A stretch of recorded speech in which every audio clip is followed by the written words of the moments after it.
Olá, estamos realizando os nossos cultos presenciais. Hoje estamos chegando ao nosso terceiro encontro presencial. Temos os 35 lugares, temos hoje em dia chegado a média de 16, 20 pessoas aqui presencialmente. Estamos nos preparando para que o culto da noite presencial seja o culto que estará sendo disponibilizado de forma online aí na sua casa. Esperamos, quem sabe, no próximo domingo já podermos fazer isto.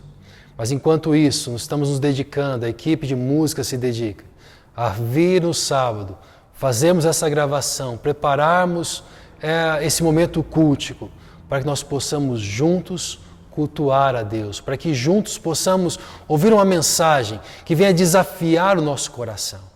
Nesse mês estamos conversando sobre o fato de que amamos a igreja e trazendo 4 justificativas do porquê amamos a igreja, porque devemos nos envolver com a igreja, porque vale a pena não viver a nossa vida cristã na individualidade, mas precisamos também da comunidade, embora sabemos que nesse instante essa vida comunitária próxima se torna difícil de ser vivida por causa da pandemia. Mas nós não queremos perder jamais esse desejo de querer estarmos juntos, de ansiarmos pelo dia em que poderemos estar não somente presencialmente juntos, mas possamos novamente nos aproximar, termos conversas mais demoradas, mais próximas, abraços, termos aí apertos de mão.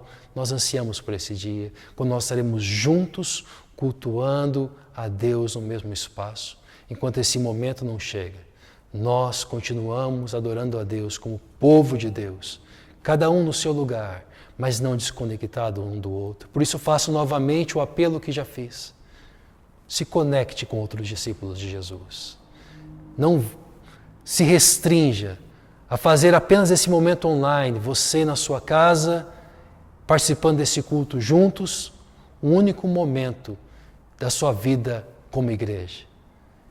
Se conecte a pessoas, ligue para elas, envie mensagens, se conecte de alguma forma com elas, ainda que à distância. Não perca essa esfera comunitária da vida da igreja. Que Deus abençoe a sua vida, que nesse culto Deus possa falar mais um pouco ao seu coração e que Ele possa nos conduzir a viver cada vez mais a vida que Ele deseja para cada um de nós. Que Deus te abençoe.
Disposto a queimar por ti, todos os versos e canções que eu consegui cantar, todas as vezes quebrantado, só quero te falar que teu é o reino e a glória pra sempre.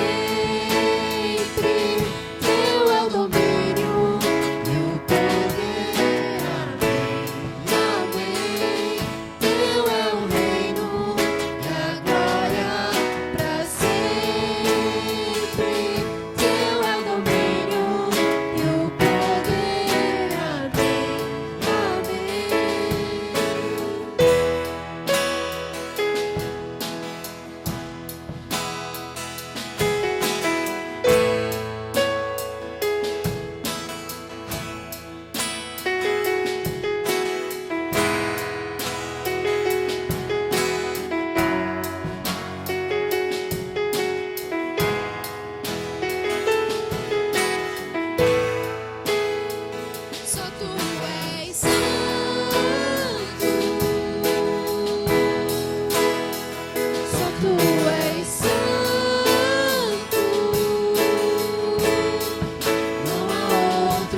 queria ler um texto com você, que está lá no Evangelho de João, capítulo 14, versículos 5 e 6. João 14, versículos 5 e 6. Disse-lhe Tomé: Senhor, não sabemos para onde vais, como então podemos saber o caminho? Respondeu Jesus: Eu sou o caminho, a verdade e a vida. Ninguém vem ao Pai a não ser por mim. Esse texto nos traz uma verdade, nos traz algo impressionante, que é Jesus Cristo trazendo para si mesmo o papel de ser o caminho até Deus. E não apenas um caminho, mas o caminho, o único caminho até Deus. Não apenas isso, mas Ele é a própria verdade. Ele não apenas fala a verdade, mas Ele é. E também Ele é a própria vida. E é nele que nós temos a vida eterna. E só através dele nós chegamos ao Pai. Vamos orar? Senhor nosso Deus, eu agradeço porque Tu és poderoso, Tu és maravilhoso, Tu és o nosso Senhor. Eu agradeço, Pai, porque na nossa rebeldia o Senhor nos amou. Na nossa rebeldia o Senhor decidiu vir até a terra, encarnar em forma humana, para que então nós pudéssemos ter um caminho até o Senhor, para que nós pudéssemos crer em Ti através de Jesus Cristo e para que assim pudéssemos ter a vida eterna. Eu Te louvo e Te agradeço, Senhor, por essa dádiva que nós não merecemos e não poderíamos comprar, Pai, com qualquer dinheiro desse mundo. Que Teu nome seja louvado, em nome do Senhor Jesus Cristo. Amém.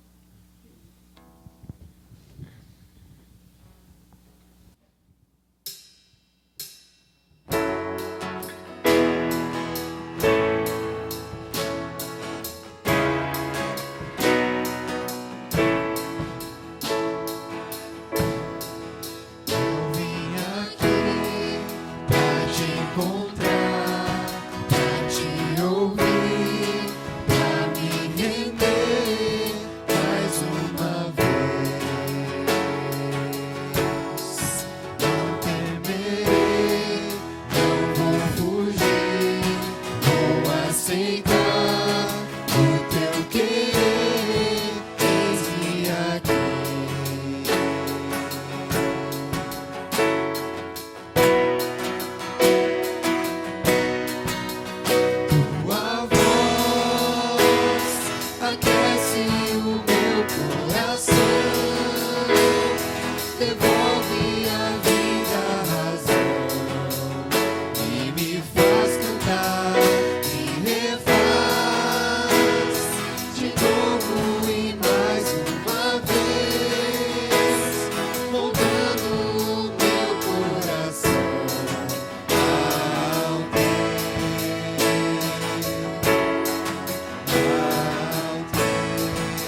Amo minha igreja porque ela é constituída de gente como eu, pecadores, falhos, imperfeitos, mas salvos pela graça mediante a fé em Jesus Cristo. Porque ela é um lugar certo, um lugar onde Deus nos chama para estar junto.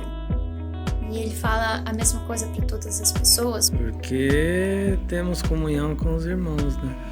Eu amo a minha igreja, porque a minha igreja é a extensão da minha família, da minha casa. Eu me sinto protegida, acolhida, amparada, amada. Eu amo a igreja porque ela ensina a verdade. Eu amo a igreja porque eu posso aprender de Deus e eu tenho amigos super legais. Eu amo a igreja porque, amando a igreja, nós amamos o próprio Cristo. Nós amamos nossa igreja porque a cada dia que passa, ela está mais inserida em todas as áreas da sociedade, visando sempre o estabelecimento do reino de Deus.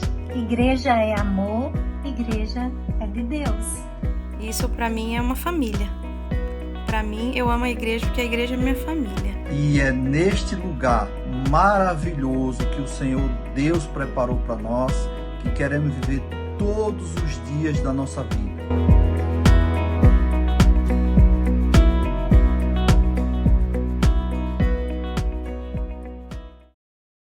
Dando continuidade à nossa série de reflexões, sem tentar colocar panos quentes sobre os erros e sobre os exageros, sem tentar maquiar a incoerência que muitas vezes existe entre o discurso e a prática, estamos apresentando, neste mês, 4 razões do porquê amamos a igreja. Esta reflexão, esta série, ela é oportuna, pelo menos por 3 razões. Primeiro, os escândalos envolvendo cristãos que são vistos aí em todas as esferas da sociedade. O aumento do número daqueles que se declaram desigrejados ou dos desigrejados, pessoas que amam Jesus, mas que rejeitam a igreja de Jesus. E também uma terceira razão pela qual é oportuno conversarmos sobre o tema que estamos propondo para esse mês, é o fato de que existem efeitos maléficos desse distanciamento presencial nas comunidades cristãs, sendo que o maior deles talvez seja aquele que fizemos menção na primeira mensagem desta série, que é esta fé cada dia mais individualizada, cada dia mais vivida de maneira privada, sem a comunidade, sem a consciência ou sem considerar a importância e o lugar da vida comunitária. Nos 2 domingos anteriores, afirmamos amar a igreja, primeiro porque ela é de Deus, segundo porque ela mostra o perdão. E hoje, em nossa terceira reflexão sobre o tema proposto, porque amamos a igreja, nossa justificativa é: nós amamos a igreja porque ela ensina a verdade. Eu gostaria de ler com você aquilo que o apóstolo Paulo escreveu em 2 Timóteo, capítulo 3, verso 15, 16 e 17, para pensarmos juntos nesse tema: amamos a igreja porque ela ensina a verdade. O apóstolo Paulo escreveu: porque desde criança você conhece as sagradas letras, que são capazes de torná-lo sábio para a salvação, mediante a fé em Cristo Jesus. Toda a Escritura é inspirada por Deus e útil para o ensino, para a repreensão, para a correção e para a instrução na justiça, para que o homem de Deus seja apto e plenamente preparado para toda boa obra.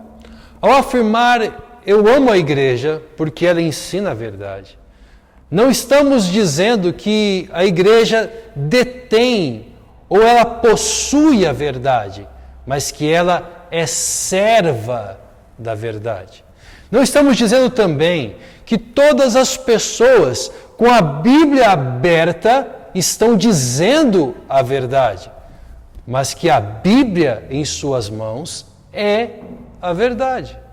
Não estamos também dizendo que a igreja tem que impor a verdade, mas que ela ensina a verdade sem se envergonhar desta verdade.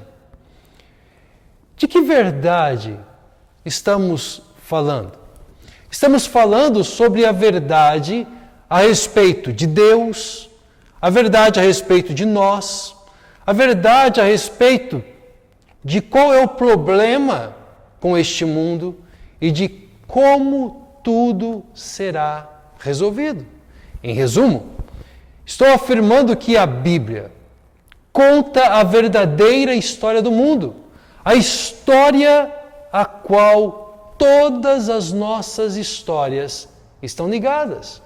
A história de um Deus pessoal e amoroso que, sem ter em si mesmo qualquer tipo de necessidade de criar, decidiu criar seres humanos para que fossem expressão de si mesmo no universo por ele criado. Estes seres humanos foram criados como seres responsáveis por seus atos, responsáveis por seus sentimentos, responsáveis por suas vontades, responsáveis por seus pensamentos. Desta forma, nossos primeiros pais, nossos representantes no universo criado por Deus, decidiram viver sem Deus. E então a morte entrou na história. Além de ofenderem o seu Criador, eles abriram as portas para que todo tipo de mal adentrasse o mundo perfeito criado por Deus. Alguns destes males entraram e foram contornados, ou estão sendo contornados, mantidos sob controle pela humanidade. Mas novos males continuam a surgir de tempos em tempos, como Covid-19 e outros que a história já demonstrou que certamente ainda surgirão. A morte passou a afetar a todos e a tudo. Você sabe, por exemplo, que estrelas morrem.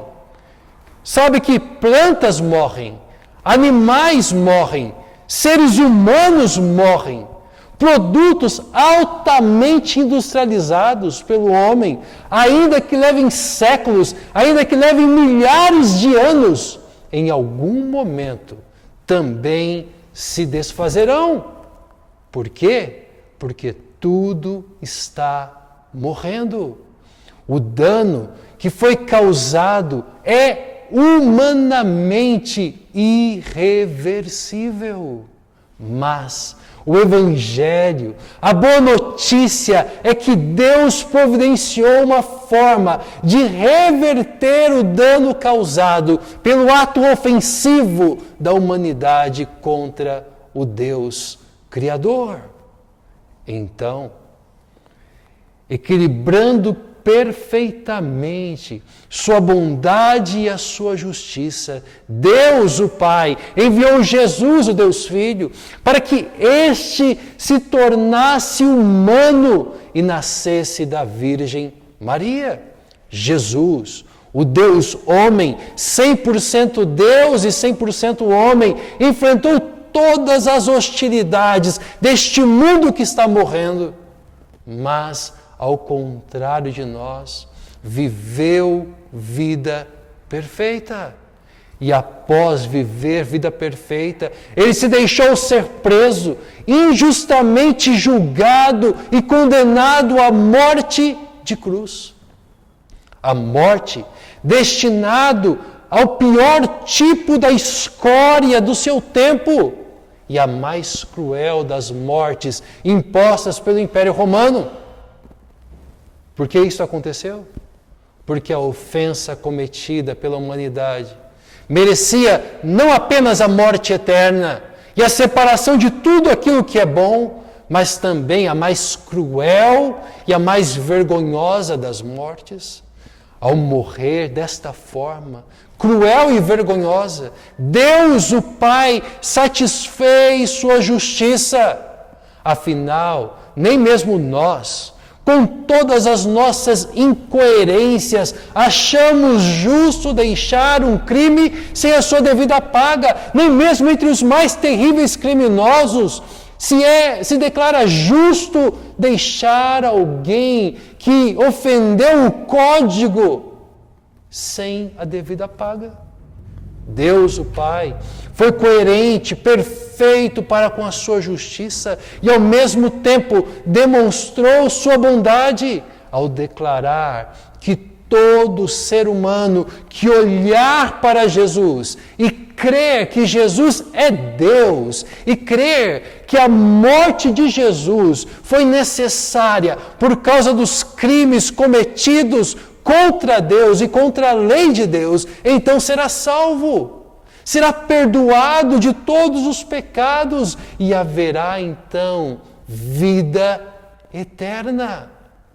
Sim, há algo de errado com este mundo, e o que está errado foi consertado por Deus em Cristo Jesus, e por meio da graça custosa de Deus, custosa porque custou o sangue, a vida, a morte de Jesus. Qualquer ser humano, através dessa graça custosa, pode ser reconectado a Deus por meio da fé em Cristo Jesus.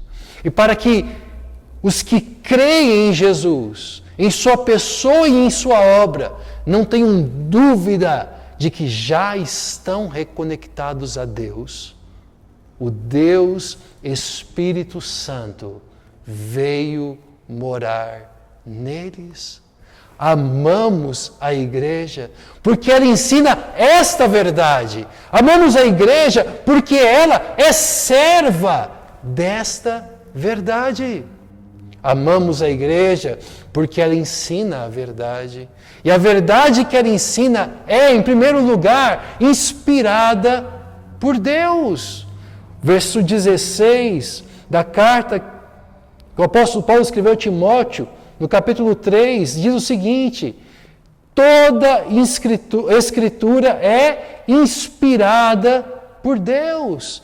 Tanto que o apóstolo Paulo chamou de sagradas letras no verso 15, como que ele chama de toda a escritura no verso 16, é inspirada por Deus, pois as sagradas letras é uma referência ao Antigo Testamento, que juntamente com a revelação de Jesus, que compõe o Novo Testamento, é toda a Escritura.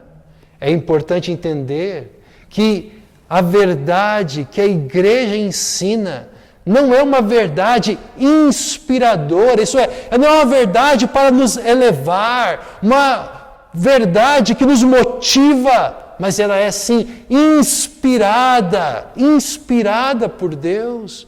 Se você já leu a Bíblia, vai concordar comigo que em muitos momentos ela é mais confrontadora do que inspiradora. Mas em todo o momento a palavra de Deus é inspirada por Deus. Isso significa que seres humanos foram guiados poderosamente pelo Deus Espírito Santo a fim de a infalível regra de fé e prática fosse então constituída, sem suprimir a personalidade de cada autor. O Deus Espírito Santo guiou cada um deles. Por isto, a Bíblia tem uma diversidade de estilo, tem uma diversidade de linguagem em cada um dos seus trechos e dos seus livros.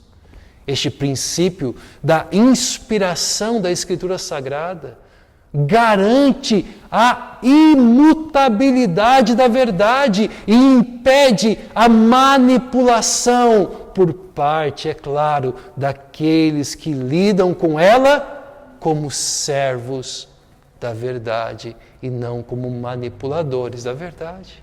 Então, amamos a igreja porque ela ensina a verdade.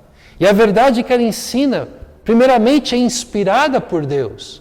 E a verdade que ela ensina também a verdade que ela ensina indica o caminho para salvação. A verdade que ela ensina indica o caminho para a salvação. O apóstolo Paulo está dizendo a Timóteo que ao visualizar Jesus no Antigo Testamento, isso é, nas Sagradas Letras, o leitor deveria render a sua vida ao Salvador, ao ungido que é Cristo Jesus. E deveria fazer isto mediante a fé na pessoa e na obra de Jesus. É evidente que não basta aprender as Sagradas Letras, mas é necessário que o Deus Espírito Santo aplique a palavra ao coração, para que se chegue ao convencimento da verdade a respeito de Jesus Cristo, o nosso Salvador. Por isto, a igreja não convence as pessoas, mas ela ensina a verdade. Ela ensina como quem gostaria de convencer, para que possa fazê-lo com excelência e paixão, sem se envergonhar da boa nova de Jesus Cristo, o Deus Filho. São esses ingredientes: paixão, excelência, eu incluiria temor, consciência de que ela não é chamada para impor ou convencer, que fazem com que a igreja ensine a verdade em amor.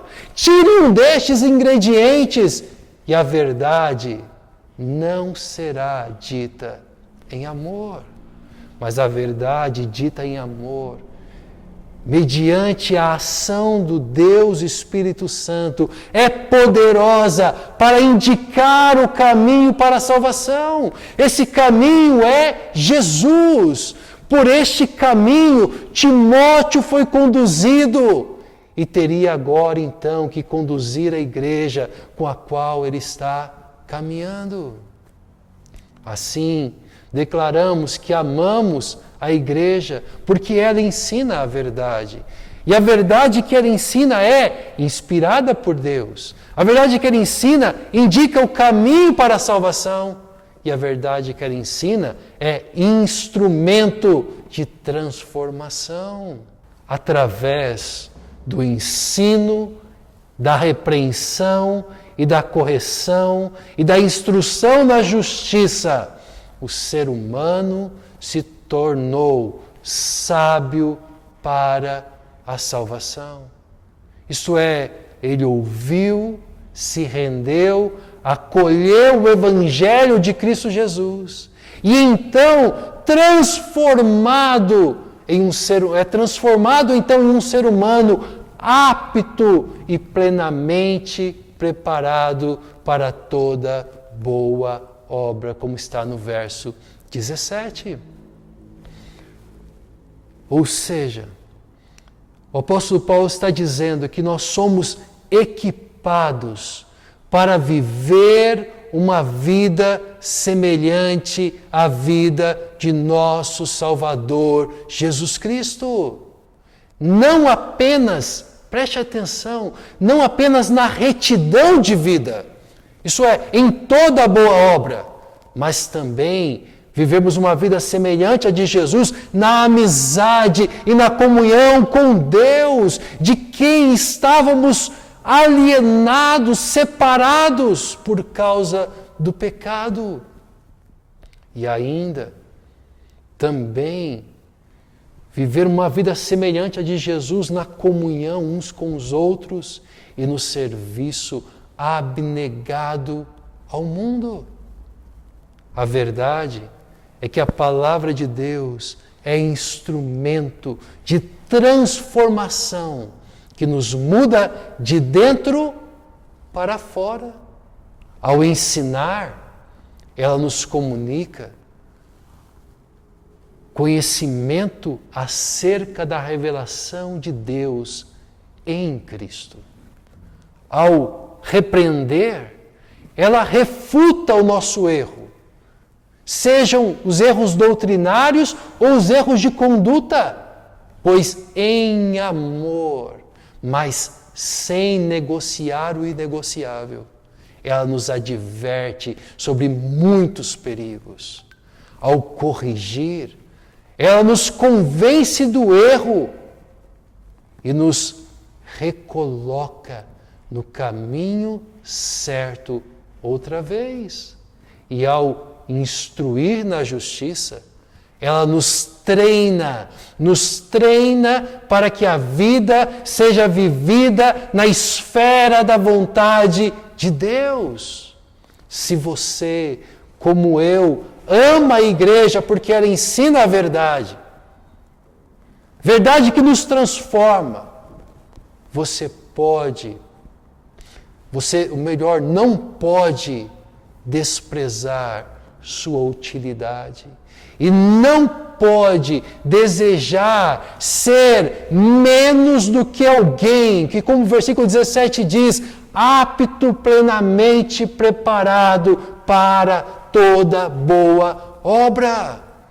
Você deve ansiar por isso, expondo-se repetidas vezes ao Evangelho de Cristo Jesus, a verdade da palavra de Deus. Amamos a igreja porque ela ensina a verdade, e a verdade que ela ensina é inspirada por Deus. A verdade que ela ensina indica o caminho para a salvação. E a verdade que ela ensina é instrumento de transformação. Mas então, por quê? Por que tanta gente não ama a igreja? Será a verdade em si o único fator dificultador? Li em um livro que certa vez, depois de ouvir repetidas vezes em uma igreja a verdade do Evangelho de Cristo Jesus, como nós expomos lá no início, uma mulher confessou o seguinte: essa é uma ideia assustadora. Sim, é um susto bom, mas não deixa de ser assustador.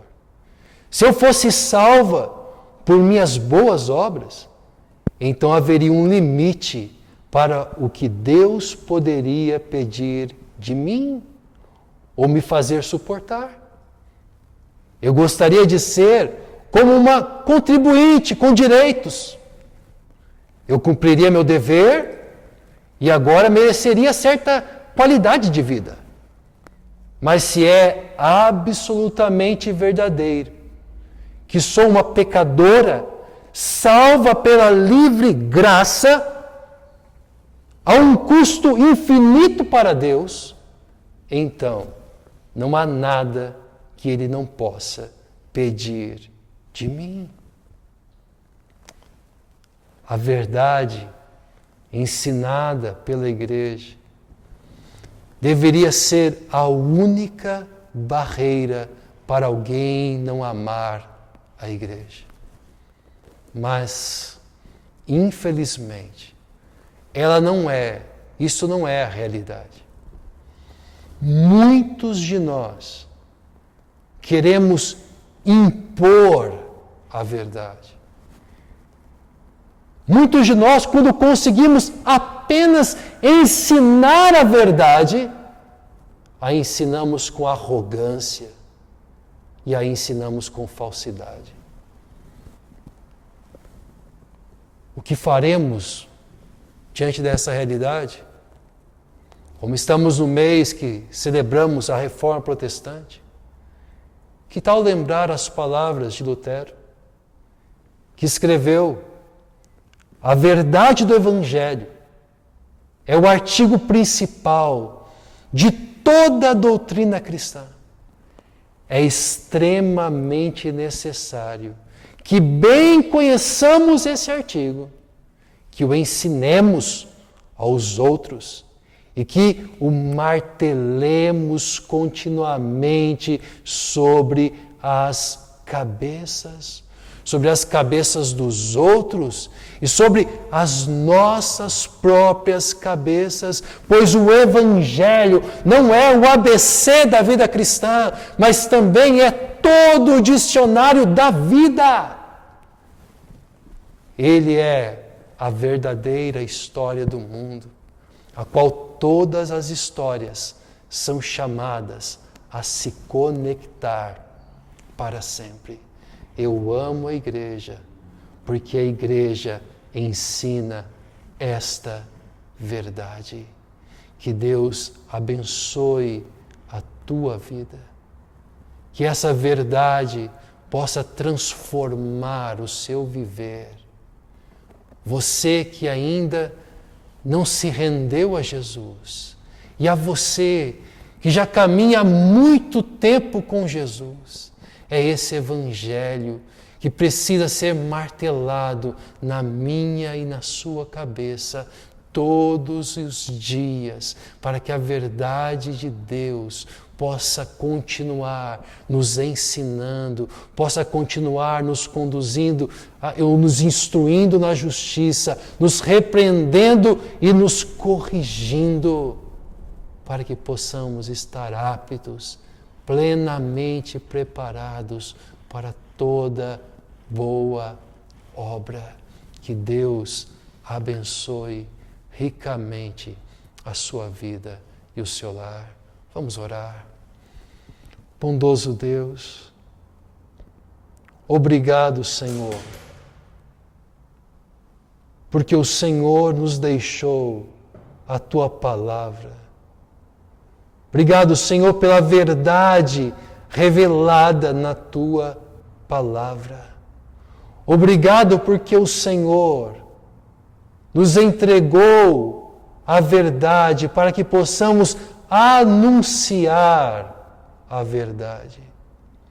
Ajuda-nos, ó Deus, como discípulos de Jesus, a anunciá-la sempre em amor, Senhor. Para que a verdade seja a única barreira a ser transposta para um encontro transformador com o Senhor. Abençoa, Senhor, a Tua palavra, para que ela continue, Senhor, a não voltar vazia, mas que ela continue a cumprir aquilo que Te apraz na vida dos Teus atuais discípulos e na vida daqueles que estão sendo chamados e transformados em discípulos através da Tua palavra, que é a verdade, através da ação do Teu Espírito que tem aplicado a Tua palavra em nossos corações. Abençoa-nos, é o que Te rogamos, em nome e por amor de Cristo Jesus. Quanto ao mais que o amor do Deus Pai, que a graça salvadora de Jesus Cristo, o Deus Filho, que o consolo, a companhia do Deus Espírito Santo, esteja sobre a tua vida, sobre o teu lar e sobre todo o povo de Deus hoje e por todos sempre. Amém e amém. Que Deus abençoe a tua vida, que Deus abençoe a tua família. Enquanto nós ouvimos mais uma canção, você continue desfrutando da comunhão, da presença do Deus Trino que te ama, que enviou Jesus e que habita em todo aquele que crê e que habita na sua vida, que ainda não crê, mas que tem sido impactado, tem sido incomodado com a palavra verdadeira do verdadeiro Deus. Que Deus te abençoe.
O justo Deus.